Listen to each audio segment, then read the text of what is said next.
Hi guys, welcome back to LAWLOR'S Law. This is your raw and filtered Birmingham City podcast where we talk about all things that annoy us in life and Birmingham City in general. This week I'm joined with Max. How are you getting on? I'm okay, mate. I'm good after last night. How are you? I'm great, man. After last night, what a result! And we're also joined by the trio completer, Jordan Pink. How are we, boys? Good evening. A little bit of a happier mood in camp today, I think. It was great, weren't it, last night? Listen, I'm sick of hearing so many people online saying, it was only Sheffield Wednesday. Listen, they were tough. They put up defences and they were tough to break down and gave us a bit of the game for 70 minutes. So we will jump into that. Let's go back a little bit though, and shall we talk about the new signings first? Yeah. I think it's a point I've been making now for a little while. Strengthening behind the scenes has been needed in terms of look at the bench for the last few months. Can we say? There's not been any kind of standout on the bench that we can turn around and go, right, that's a match saving substitute coming onto the pitch. And I think now we've got those fallback options that might already be in the team, and we've got better options to go into the team. I think Solis is, from what we've been hearing, a lot of the outside noise isn't supposed to be as great as what we've made him out to be, but I hold my own judgment, and I'm sure you boys are the same. From what I've seen last night, got no issue with that lad whatsoever. Prisk excites me. Very much excites me. Like, it looks like, a young version of Haaland. Scores all sorts of goals. Comes with a very good pedigree. Comes with really good ratings from previous teams. So, yeah, that's where I'm at. What about yourself, Max? Yeah, Brisky's. I think we've got a player on our hands there, haven't we? I think from what we've seen of him, he looks an absolute baller. To be honest, that John Solis that came on last night. I mean, he only came on for what 10 or 15 minutes, I think. He brought physicality, strength in that midfield. Everything that we have been missing and crying out for with physicality, because we're so soft and we're so soft away from home, especially. And last night was the difference. He came on. He lost the ball a couple of times, but he won it straight back. Got his foot in. He made some good tackles. His passing seemed assured. It seemed calm.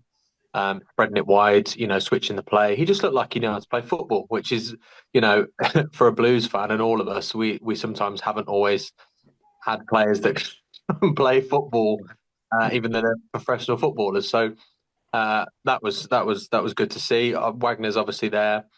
Put the ball in, really good left-footed crossing for the goal, with the second ball dropped down to Jay and he hit it, and then Dux is there in the right place.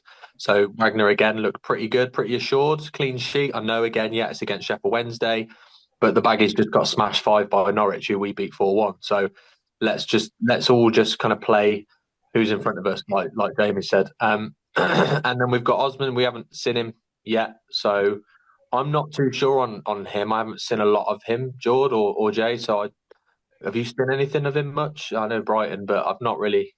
I've seen YouTube highlights, and I rewatched Brighton's pre-season game against, I believe it was a Chinese club, and it's basically just a 10-minute video of the lad getting the ball, working it into a decent space, creating passes that open up for Matoma and such. Again, I don't really know that much of him, but seems to be of the kind of ilk of what we've been crying out for. Mm-hmm. Yeah, that's what we need. It's the one thing in the Championship. All of last season, what did we all constantly say? Sorry, in League One, what did we constantly all say? Yes, we're winning games. Yes, we look good, but we lack a lot of pace. We are now signing, and I mean this guy. And I've spoke to some Brighton fans, and I've spoke to some people who've seen him play, and they have all said the same thing. He is rapid. Good touch, rapid, very skillful, and isn't too greedy as well. Looks for a pass as well. Like, he isn't just going to cut inside and have a dig all game. He sounds like the perfect kind of Davis footballer.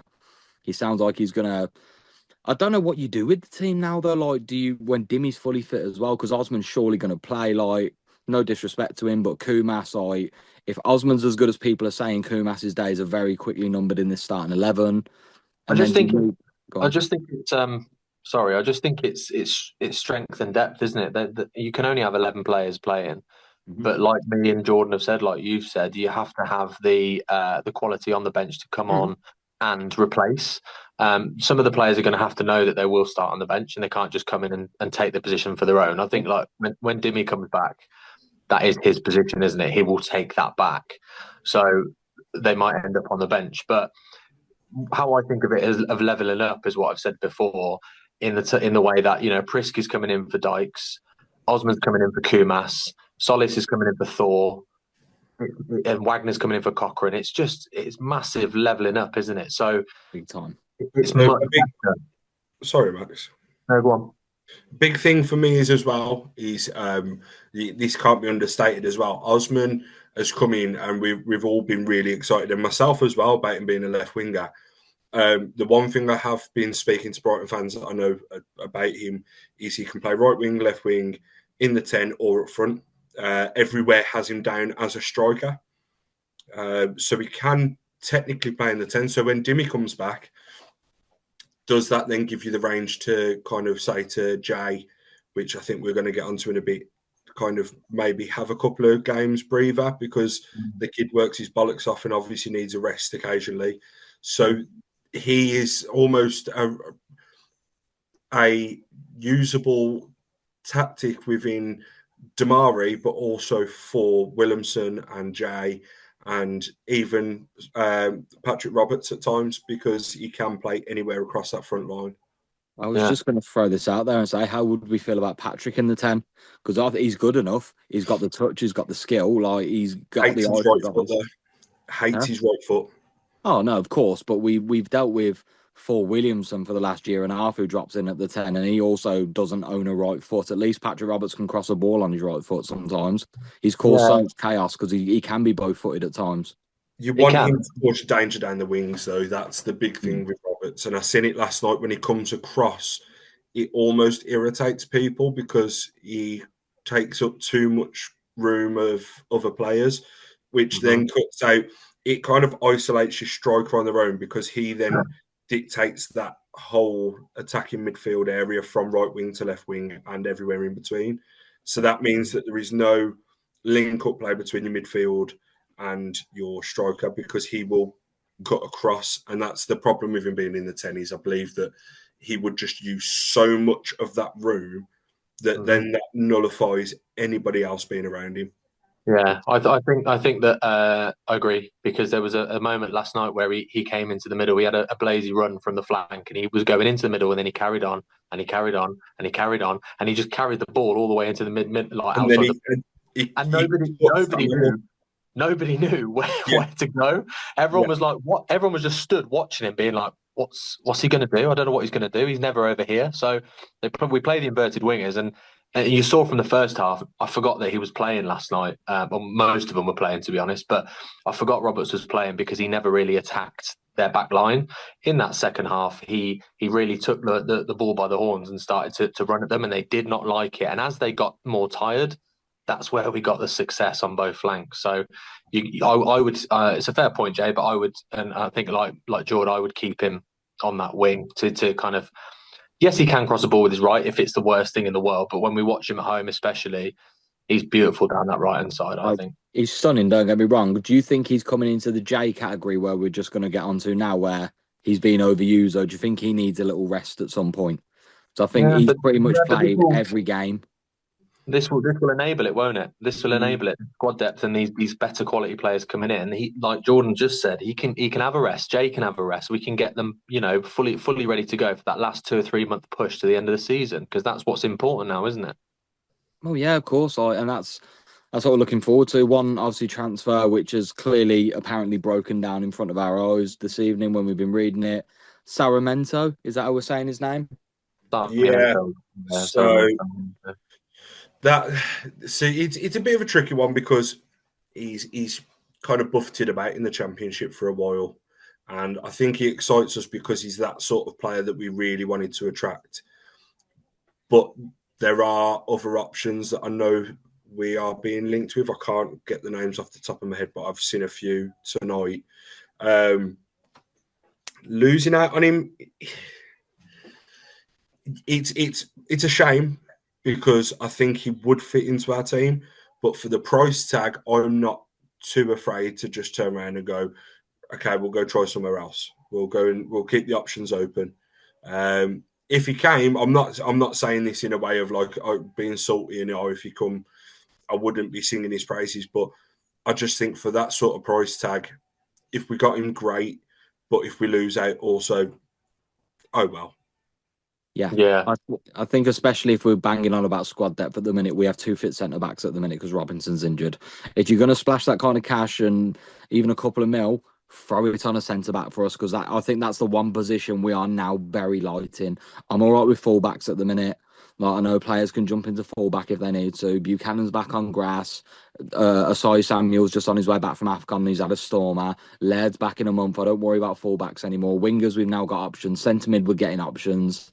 Attacking, we've got great options now, I think. It's just centre back for me is my now biggest fear. We've got 2 goalkeepers as well. Yeah, and I just wanted to throw out how good was Beadle with his hands last night. I got to give him a little bit of credit. Yeah, Beadle last night. Yeah, but with his feet, he's still an issue. I was going to say we'll get to that on the Sheffield game when we come to the Sheffield game because I was there and let's just say I was close to going down there and just asking if he wanted to borrow mine for half an hour because he scares me. Shitty shakes, isn't it? You get the shitty shakes with him, definitely. Yeah. He's a taller Etheridge. That's the only way I can describe him. He is a tall. Do you remember it yourself, lads? We had it for years. Like every time Etheridge you get the ball, you just going, please kick the fucking ball, kick the fucking ball, oh my god, like because he gives me that vibe every time. Like it is what it is. But yeah. That's everything on transfers, I think, so far. We've not been linked with too much more, but it's blue, so I imagine there's another couple coming in, a couple of exits, I imagine. Swansea, we got a point, lads. Like, we started off this time last week. I said on the pod last week, I can see you getting point at Swansea, and then let's move on to Chef. So far, I'm right.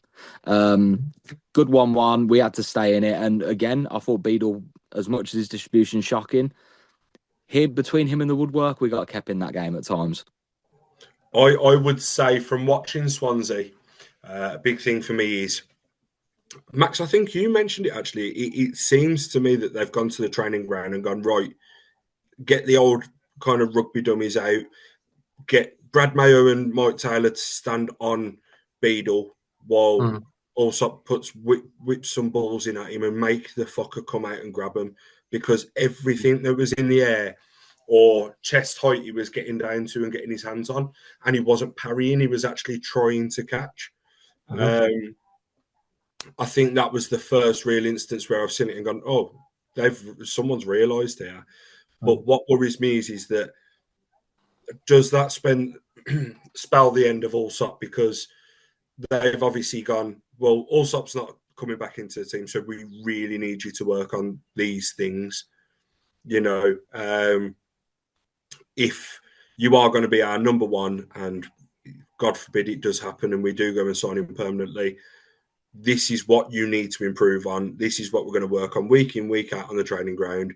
Fuck off doing any shooting drills or anything like that. You're going to be on catching practice. You can see it. Swansea, you've seen it, like you've just both said.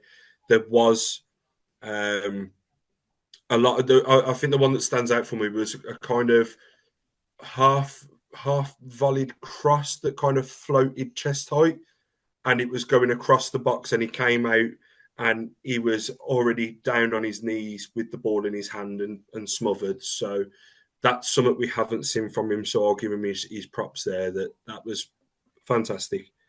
It's nice to see.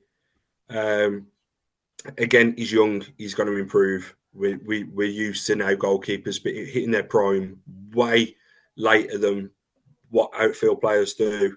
And he is still 21, but it scares me that is the prospect of English football in future. Yes, and I agree.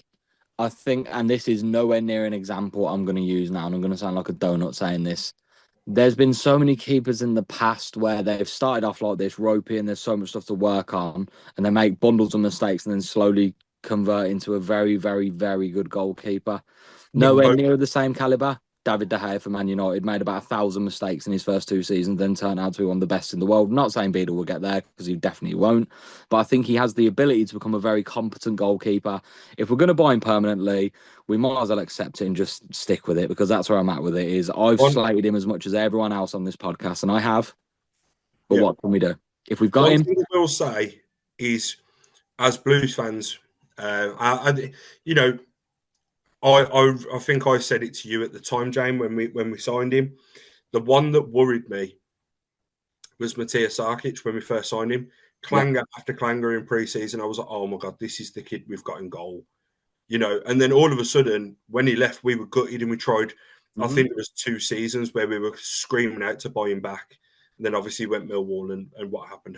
But again, it's similar kind of situation where he started off with clangers. But what worries me now is we're getting past the point of it being 2 or 3 games and you go, oh, he's got the odd mistake in him. No, this is a constant.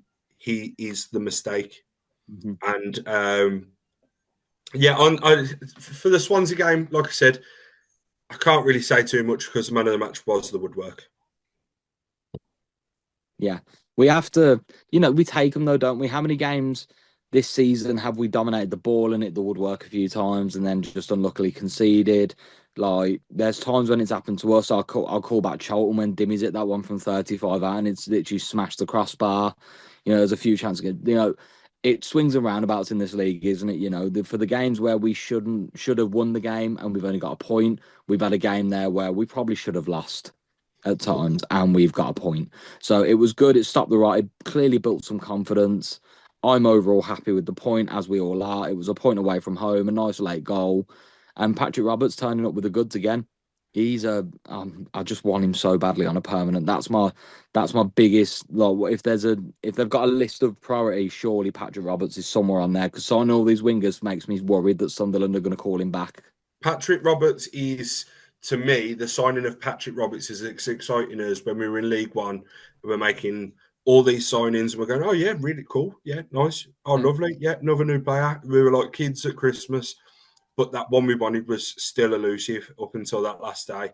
When Stano come in and the video still lives rent-free in my head with Wagner, that will be the Patrick Roberts signing, I think, is when that gets, I'm not even going when that gets made permanent, I think we lose our heads the same as we did with Jay. Yes, it's not of the same kind of making and, he didn't make himself a hero to us overnight, but it's that kind of the player that we've been screaming out for since the likes of Chris Burke. And we're going to sign this player for, if the rumours are true, less than a bag of chips nowadays. Like, the kid's mustard, absolute mustard. And if we miss out on it, I think we'll be kicking ourselves next season. 100%. Someone said to me earlier, how good it would be that they announced him with the Wolf of Wall Street. Like, I'm not fucking leaving. I said that would be so Blues to do that. Like, I feel like it's just going to be a deadline day moment, isn't it? And they're just going to go bang. There you go. If you can give me Tommy Doyle and Patrick Roberts both with a contract in their hands signing on deadline day, and a centre half. Obviously, a centre back is important. I will be happy that this is one of the best transfer windows I've seen again for a while. And this board is not messing. Like, Wagner clearly isn't playing games anymore. Like, you could see the sign of John Solis, bringing him in on loan, Osman in on loan. Like, he's making Prisk. Prisk is a sign of intent where Wagner's gone, nah, fuck this, bang. I also think Kai Wagner is Great signing. massively. Yeah, I think last night we really got to see the talent that we've signed, and I genuinely do think that he will be one of these that you won't notice him a lot. You won't ever sit there and go, oh my God, Wagner's on the ball, apart from his crossing. He's kind of unnoticed, but he gets the job done. And I feel so much more confident now. Okay, Swansea, yeah, he he fucked up. That was on him. He was on his heels. He wasn't watching over his shoulder. But that's his only mistake I can off memory since he's come in, and he was chucked in at the deep end, and he's got stuck in well and proper. And the lads, again, I'm going to use the word mustard because he is of a different level of what we know. And people were saying, oh, coming from the MLS, he could be next to nothing. The guy was literally marking Messi twice in a season. You're not telling me that a player that marks Messi twice in a season isn't going to come here and be able to deal with fucking Jaden Heskey. You know what I mean? It's one of those. I genuinely think he will have a couple of the games where you kind of go like, it's done all right, or he might make a couple of mistakes, but nowhere near what Cochrane was. And he reminds me of Buchanan when we first got him. Yeah. I mean, we have no right to complain about left backs, do we? Like, we've had Cochrane's done okay. He's been caught out by pacey wingers, but we've come a long way from Costello. Christian Pedersen. Oh, Christian Pedersen, Christ alive, yeah. Well, yeah, Swansea, good point. Obviously, we were all happy with the point. We all said, obviously, we have a chat and everyone's happy with the point, like, build from that. Max's famous saying of, stop the rot losing away from home. Let's go. Let's keep moving now, build some momentum and stop conceding first and in the first half. And then we go to Sheffield Wednesday. And again, you play who's in front of you. Didn't concede. 1-2-0.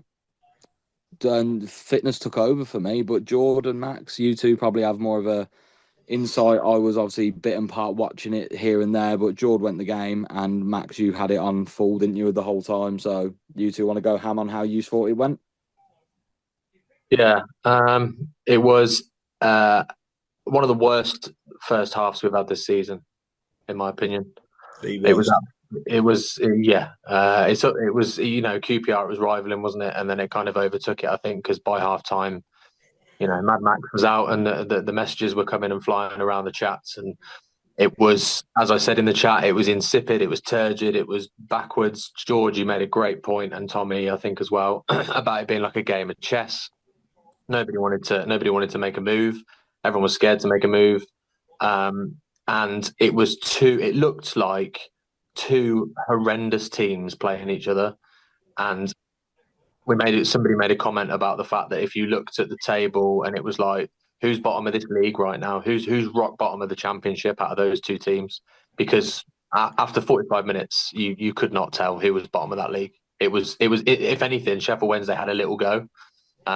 We couldn't pass a ball 3 yards, which is the same. It seems to be the same rinse and repeat story from away games. And thinking about it makes me mad again because it was so fucking bad.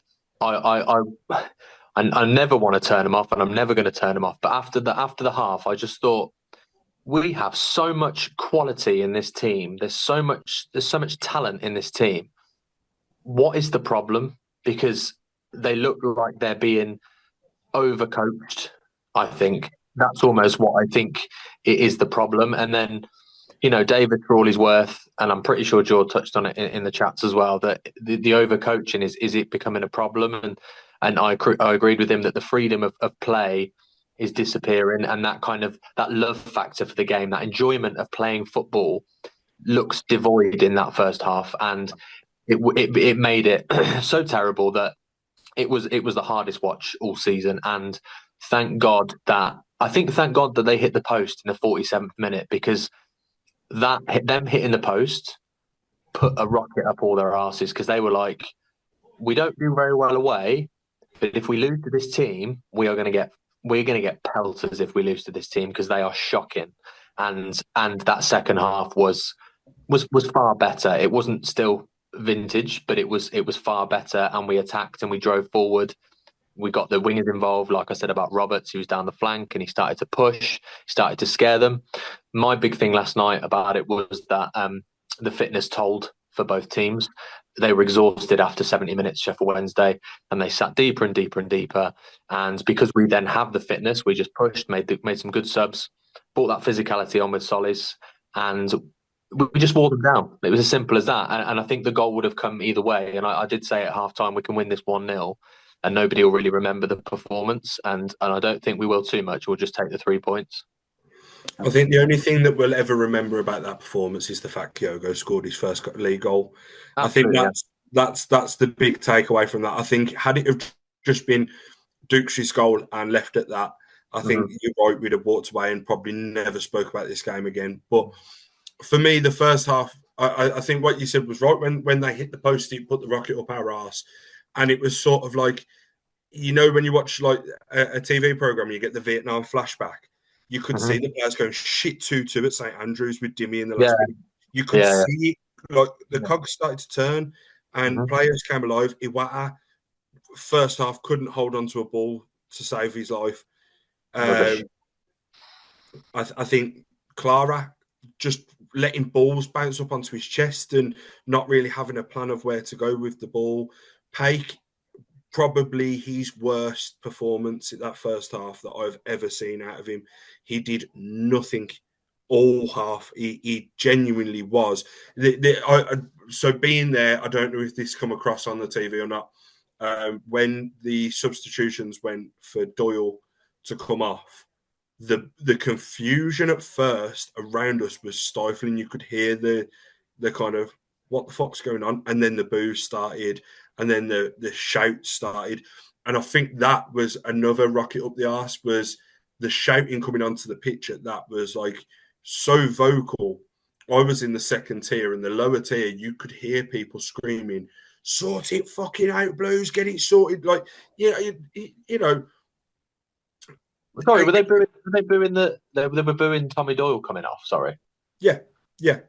What did you think of him last night? Because I mean, it wasn't his greatest. I was disappointed by him last night. I can't lie. I didn't think he had a good game at all. It wasn't his greatest performance. But the one thing that you miss when Doyle goes off that Paik doesn't do is he does all the pivoting role, midfield pivoting role. His passing wasn't great last night. His overall game wasn't vintage. It wasn't anything that we could write home about. But when you compare that to the half that Paik had, the confusion, I think, was the same as what I've just said. Paik had his first half was the worst I've ever seen him in a blue shirt. And Tommy Doyle, wasn't having a good game. But if you're going to make that substitution, you keep the influential player on, the player that can make them key passes, the player that breaks down the defensive line a little bit better. Paik was just running around like a headless chicken for a lot of it. Wasn't picking up a man, made so many stray passes. And you look at it and you go, well, yeah, Tommy Doyle, they probably both could have come off. And in all fairness, I was with my partner and one of my mates, and I literally looked at my pal and I said, my call there is Iwata into midfield, Paik and Doyle both off, go Solis and Iwata, and put Samstead at right back. Because if we're going after the game, why do we need one of our better holding midfielders at right back when he's also just had an absolute stinker of a half? This is what my kind of mentality was when I sent that text at half time. It was so stagnant throughout. For Dux was just doing silly flicks and wouldn't get any kind of tempo on the ball. Jay just looked like a shadow of himself, and I think we'll touch on that in a sec, but that's, due to a lack of confidence, due to maybe carrying a knock, due to fan pressure, not having the support and the right personnel around him. I'm not being funny. If you've got to run and make a supportive run for Kumas, your game is instantly going to be affected. I don't care how good of a player you are. You know what I mean? You could be the best player in the world. If your supportive player in an attacking phase is Kumas and you're going, oh, fuck me, where is this kid going to go? Your head's going to fall off. And I think it showed as soon as Kumas went off. Jay got into those positions and he was doing the jobs that he was supposed to do. He was kind of a shadow of his former self again. He kind of came back out of that, he's stagnant, he doesn't do a lot, to all of a sudden he just burst into life. And both goals technically did come through the work of Stansfield. Yeah, absolutely. He was he was in the right place again, wasn't he? When Kumas Yeah. went off, he ended up in the right positions, and he was there for the shot. He had a couple of shots, didn't he, yesterday? And I think he's got a real lack of confidence with hitting the ball. I don't know what it is. The guy can finish. I love him. I've got him right behind me on the on the wall. I absolutely love him, but he seems like he can't really get much on target or much power or much. He's not got much conviction in his shooting at the moment. And he had a lot of shithousery about him, didn't he, Jay? And he has calmed down a little bit recently. And I don't know whether he's been told to calm down because he's going to get himself sent off, which I could see from the start of the season, or is it just a lack of he doesn't feel himself? He doesn't feel like he can be himself. There's definitely something there, and I think Davies has said he's been playing with a little bit of a knock, and I think that was a big part of the signings we've made. But what I will say is the shithouse was there last night. The yellow card on the counter attack when he pulled their player down is classic Jay Stansfield. That was my first kind of feeling that was there, and he had to take that, didn't he? He had to take that because they were breaking away. I had 5 messages going, Jordan, Jay Stansfield has just committed your pro clubs player special.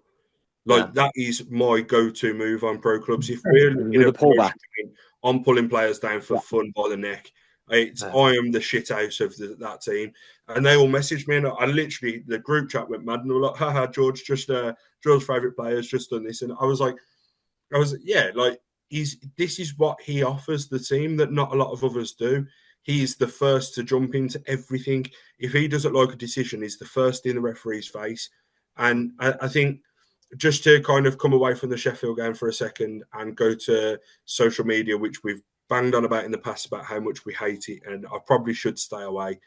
But for people to be saying some of the stuff they're saying about the lad is fucking mental because, yes, okay, he's probably not himself at the minute and he probably does need a rest. I completely understand where people are coming from. But to give the lad pelters on social media and say, why have we paid this sort of money for Stansfield? Well, the reason why is because without his 9 goals this season, we would be in that relegation zone. That lad has more than once, and I'm not talking this season, I'm not talking last season. Let's go back to the Rooney era. He saved us a couple of times when we were down and out. He came back from a Premier League team to play League One football. Yes, okay, we paid big bucks for him. But he could have turned around and said, no, I'm minimum championship level. I'm not going League One. But no, you've heard the interviews. He wants to make himself a hero here. How can you make yourself a hero if our fans are just going to be cunts and not allow him to be a hero?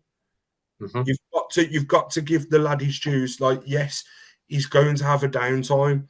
I don't know any player in this world that will play every single game at top form and be as good as they were every week.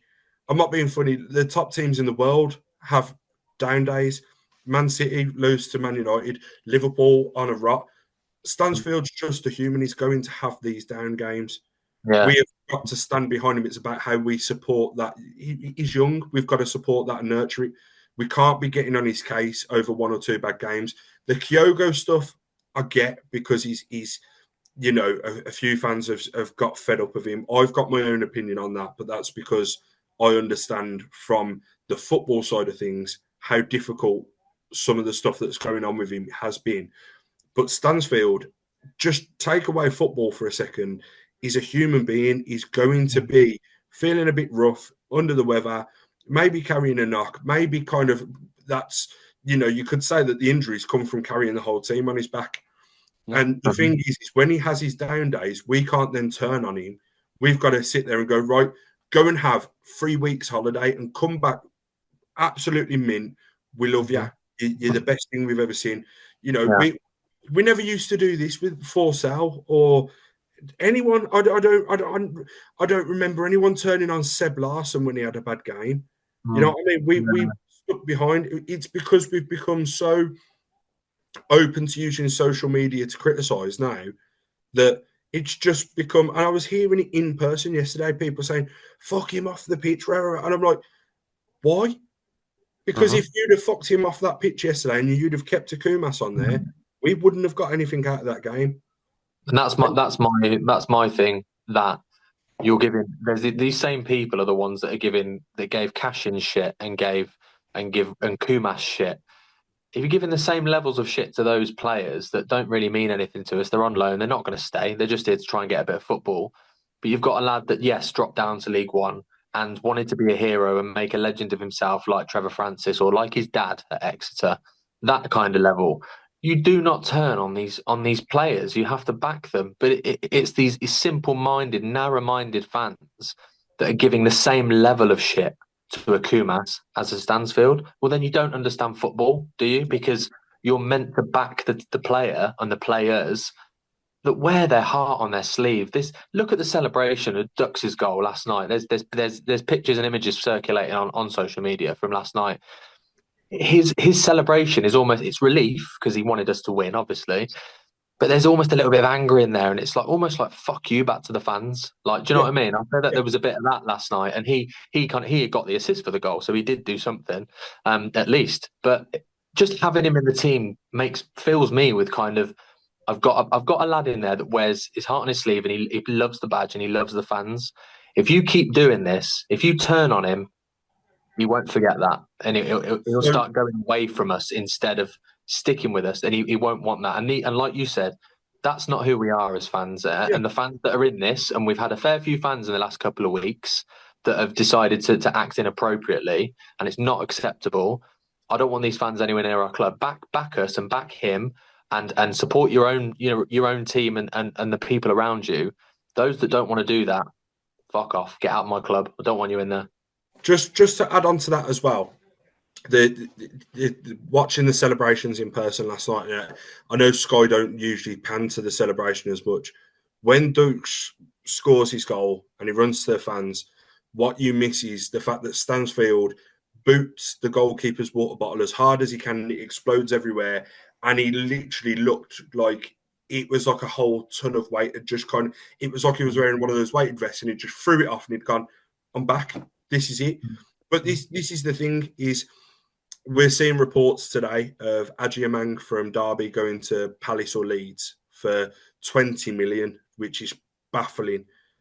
If someone comes in for Jay, right, and they offer us good money for someone who will go to a Premier League club and do a job, and he goes, those same fans that are faulting him will be crying their eyes out the minute he walks out of that door. They'll be calling him a snake and a Judas. That's the problem. They'll be going, oh, he's a Judas, always bang out of order. They drove him out the club. This is the problem. They're the ones that drove him out the club. This is the point that I'm trying to make is before we lose it, fucking enjoy it, because he ain't going to be here forever. And the minute that lad goes, he should be held in as high a regard as your four selves, as do Gary. I don't care how mad that sounds, that he's as young as he is and he's only been here 3 seasons. The lad is a fucking icon, and he should be held in such a regard. And I don't think I'm out of any place to be saying that. He does so much, not just for the team. Like, if you look at all of the community pages, you look at when they go out and they do their visits, Stansfield's always there. He's one of those players that he is really, he should be held on such a pedestal. And I think he should be put in front of players at training grounds when we've had a bad result and gone, this is a professional. This is what we want from every single player here at this club. If you aren't in that sort of spirit, fuck off. Go back to your old clubs or go on a free transfer, because you clearly don't understand football if you don't understand that lad is putting his heart into every week for this club. Can I give a final little point into that just before we finish that? Something that's really important to think about is that at the end of the game, you would have probably seen it, Jord, is that he took his shirt off and he went over to a young lad and he gave him his shirt. Yep. And not only did the kids start crying, but the parents looked like they started crying. They were all hugging as a 3, like it was fucking Lionel Messi giving him the shirt. The mad thing is, he's the only one that did it as well. Yeah, but what I'm trying to say is their reaction backs your point up, that he is already an icon. He's the one that everybody wants on the shirt. He's right behind me. He's the one that's let's build the club around him. He's the icon. He's the person. though that reaction was like it was Messi or Cristiano Ronaldo, or you're going to see a real high quality football player that is world class, Mbappe, that kind of thing. And the way they reacted was like that. So if you can see their reaction there, this is what he means to us, and it means to people in this club. So the ones that aren't supporting him, you either get behind him or you fuck off, because he is everything that Birmingham City is about. So just one more point, Jane, before I pass over to you for that, is if you ever want to know what he means to this club and how much the future of this club loves him, get in the ground early on a match day. Listen to when the mascots are out doing a warm up, right? And the commentator will get everybody out. The stadium announcer will get all the kids lined up. And who's your favourite player? What's the score going to be? And I can guarantee you, 90% of those kids will say Stansfield. You might get the odd Damari Gray, you might get, Clara, you might get Paik, but I can guarantee you now, at least 5 of those answers will be Stansfield. Absolutely. And if they ask who's going to score on a match day, it's Stansfield. If you see a shirt, cannot have your shirt sign being held up, it's always Stansfield. Mm-hmm. Yeah, and that was literally, and I'm not even joking, word for word, what I was about to say is go and ask anyone around the football club, and I literally in my head went 90% of fans will say Jay Stansfield. I don't know how you've just done read my brain like that, George, but you have, because that is exactly my point I was going to say. This guy is the embodiment of Birmingham City. Why did we love Lucas Djukovic as much as we do? 1, because he was a shit house. 2, aerial machine. But 3, that man limped off the pitch every single game because he gives his heart and soul and bleeds for this team. Jay Stansfield is the exact same. He's a younger version where he will give everything every single time. He's been running with an injury clearly for a while, and he's still playing, he's still going, and he's still doing everything he's got to do. That man, if we lose him, we have lost the key component in this team for me, because he is the cog that turns everything. He is the one that you want to start when we get to the Premier League, and you want him starting and him looking at the fans and going, we fucking did it. We did it. Jay Stansfield pulled us from League One to the Prem. That's where he won. That's what his legacy should be, and that's what his legacy will be. That kid is going to go on to great things. We all know it. If that's with us, fantastic. But don't put him away.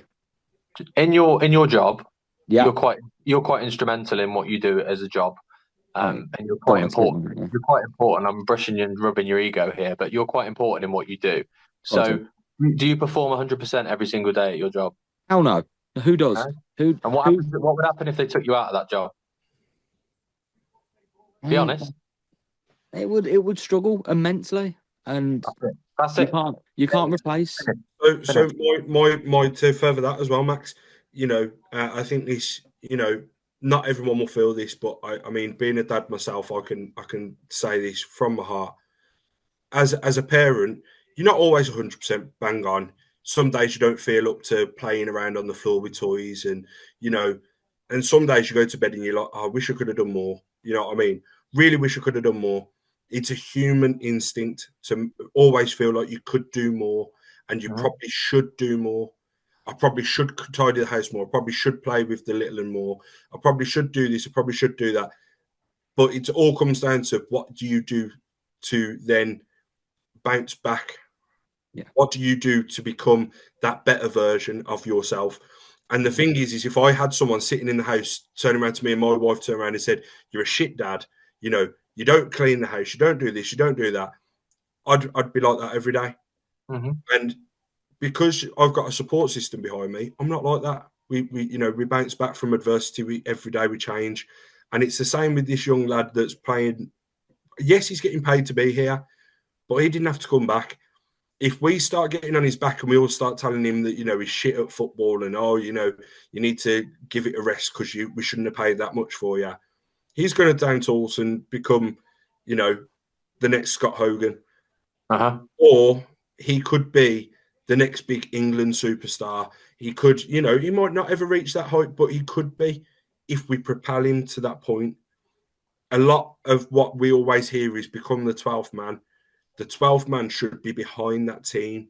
Yes, there's always going to be players that we have faults with. I personally don't have anything nice to say about Kumas. But while he's on he's not the future of the club, is he? No, but this is the thing.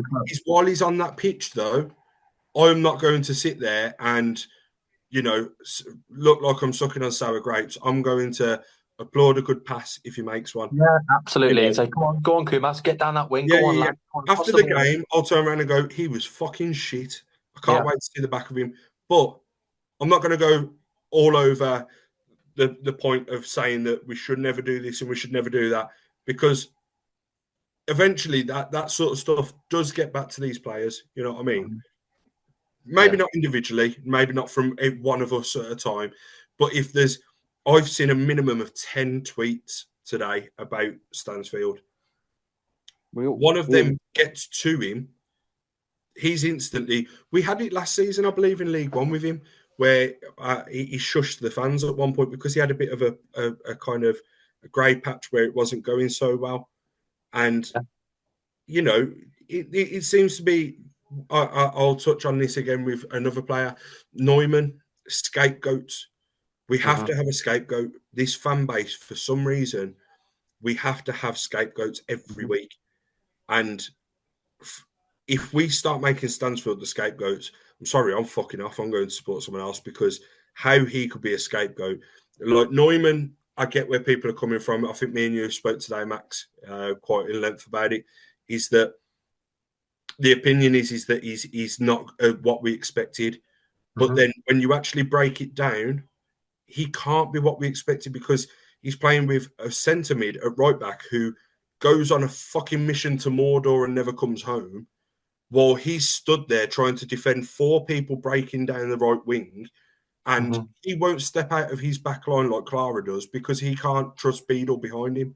You know, so then, yes, he hasn't lived up to the hype, but then he gets scapegoated because of that. The same as, you know, I'm guilty of it. I scapegoated Paik earlier with the Sheffield Wednesday game, but he does have his good moments. You know what I mean? But I don't. You scapegoating people. I think you're saying what we should do, and it's you praise when they deserve it. Yep. Like Kumas, if he does, when he scored against Coventry, fantastic goal, great run, well done, mate. Give you a clap. But when he doesn't play well, you can criticise, and it's about criticising when it's due and praising when it's due. Today we had a conversation, and it's like Neumann's a scapegoat. I gave you my opinion, you gave me yours, and I even said to you, I was like, do you know what, mate? Fair point. That's actually, I didn't maybe think as deeply as you with it, and I think that is a good point. And that's a proper fan that can kind of understand opinions, listen to them, and take everyone else's into consideration. If you're just going to go to an away game to moan for 100 minutes, 95 minutes, we don't want you there because you don't understand football. You don't understand opinions, and football is a game of opinions. Yeah. Again, touching on it, it's kind of football. A football team is sort of like having a child. You know, they're going to do things wrong, and it's how you take that in, you accept it, and criticize positively to rebuild. And when they do well, you praise. Yeah. You treat them by showing up in your hordes, and you go to the away games and sell out away ends because they've done well. If they're not doing well, you punish them by not giving them your full support, by not being there when you should be there. You probably are looking at some fans this season, I know, have started ditching off away games because what's the point? We're not getting an away form, you know. And I think that's what the club, the players probably need to look at, is that for 90 minutes yesterday, well, for 80 minutes, sorry, that away end was one of the worst away ends I've been in my life. It was silent. Didn't hear pretty much anything all game. I think there was one bloke at the back, bless him, trying to start every chant in the world, and it just didn't latch on. And you can give that to the home support being empty, but why would we go and be the nasty bastards that we can be when the football on the pitch doesn't bounce back to that? You know what I mean? So it is kind of, if you want us to praise and to big you up, go and give us a performance. And yes, I know that sounds hypocritical on what we're saying on Stansfield, but there's a difference. That you praise has to, if it's a negative response, it has to come with a solution to it, not just constant bad mouthing. If he's not doing right, tell me what he should do. Tell me what you think as a human that lad should do.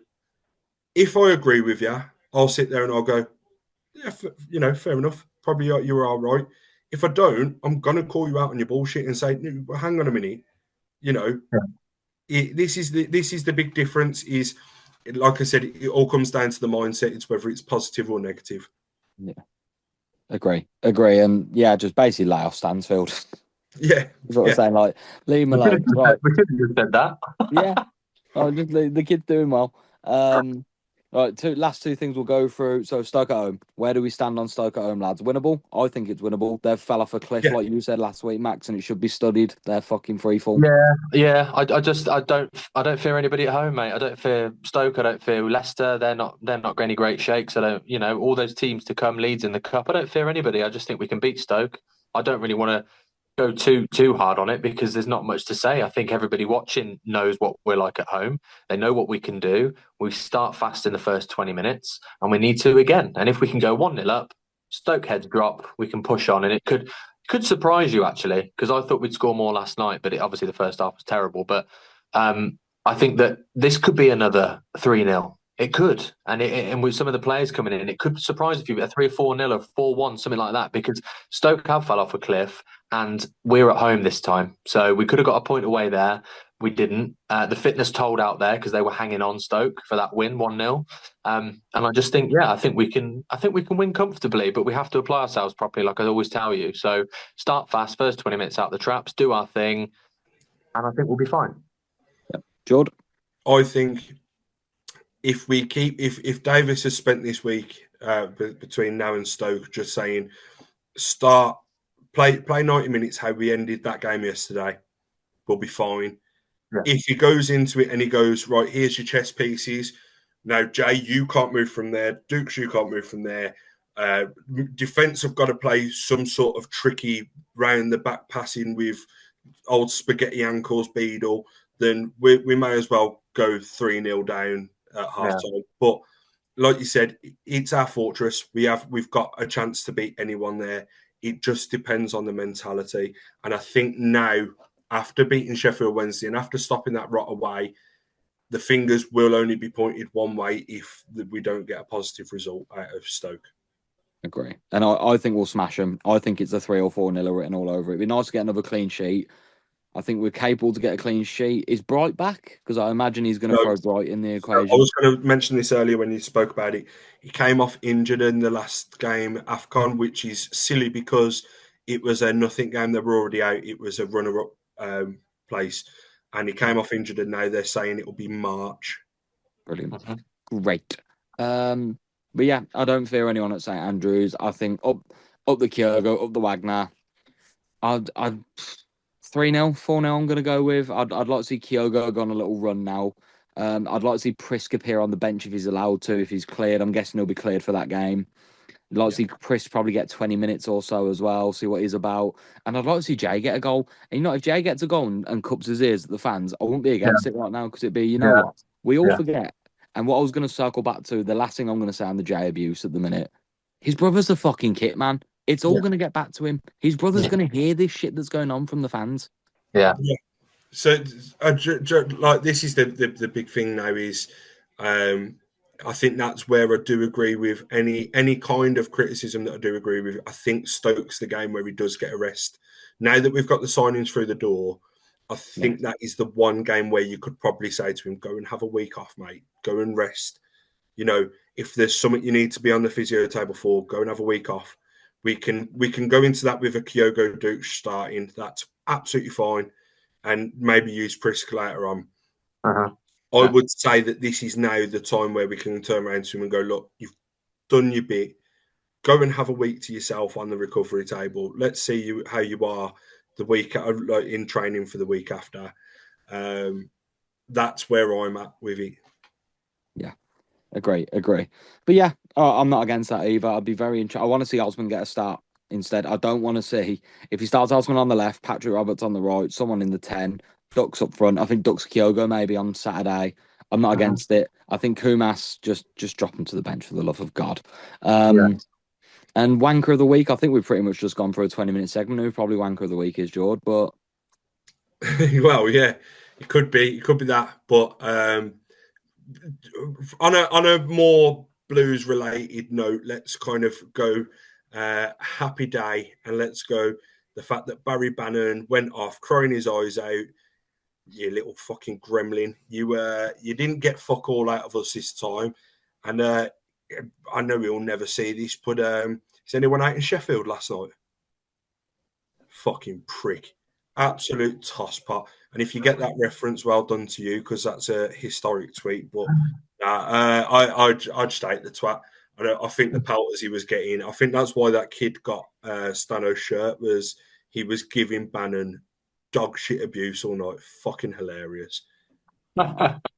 Where's he going to go to next? Hopefully it's Turkey, so we can sort his fucking airline out, the little It's rodent going bastard. Millwall, so that will go down well. Because, I mean, if you didn't hate Millwall enough already, you're definitely going to fucking hate him when that little Scottish rat hangs around there. You know, this week's was close between him and James McLean, but I'm just glad McLean's fucked back off to Ireland, so no one ever has to see the fucking prick again.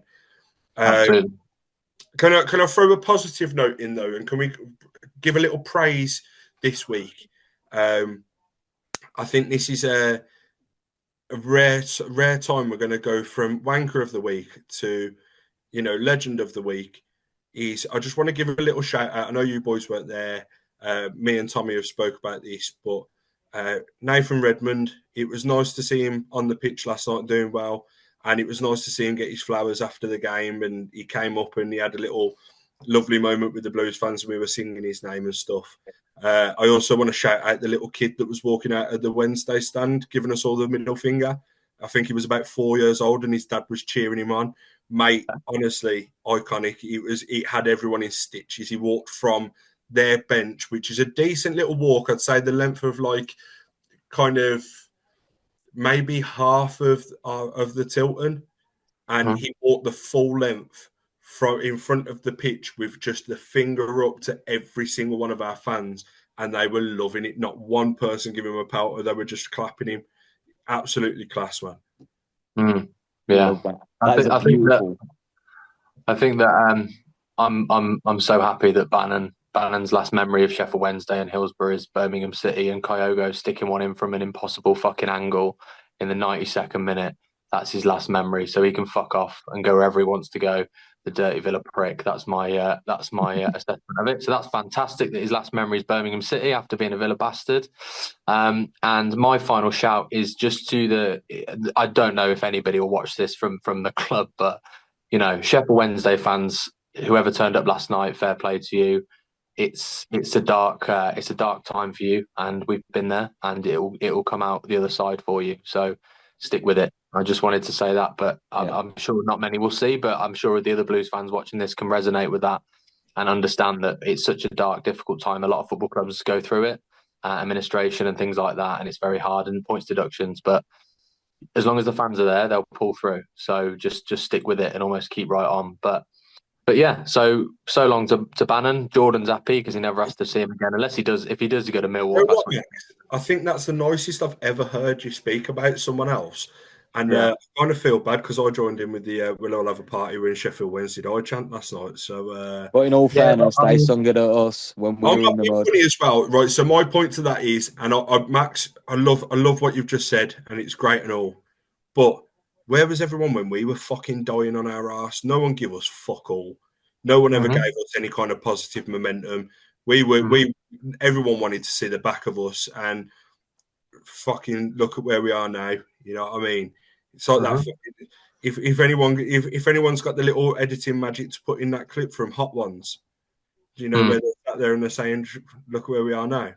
Yeah, no, honestly, I know, and I know that nobody really gave us any support and any help. And Norwich were laughing at us on the last day, and look at them now; they're still struggling a little bit. So it swings and roundabouts football, isn't it? And it's all about, at the end of the day, your club's your club, and it's shit when you have to go through it. But biggest takeaway, is just that Barry Bannon is no longer part of that football club, and he can just go and die and rot on a hill somewhere. So Sheffield Wednesday, you might not like them. No team really likes another team, do they? But I think when it comes to football, everybody is kind of one. But if you want Sheffield Wednesday to die as well, then you do. I think that's the thing, is they're very much us of Sheffield, aren't they? They're always, they've got Sheffield United to compete with, like we have them down the road, and I think it gets mentioned a lot that Sheffield United are the bigger club in Sheffield, and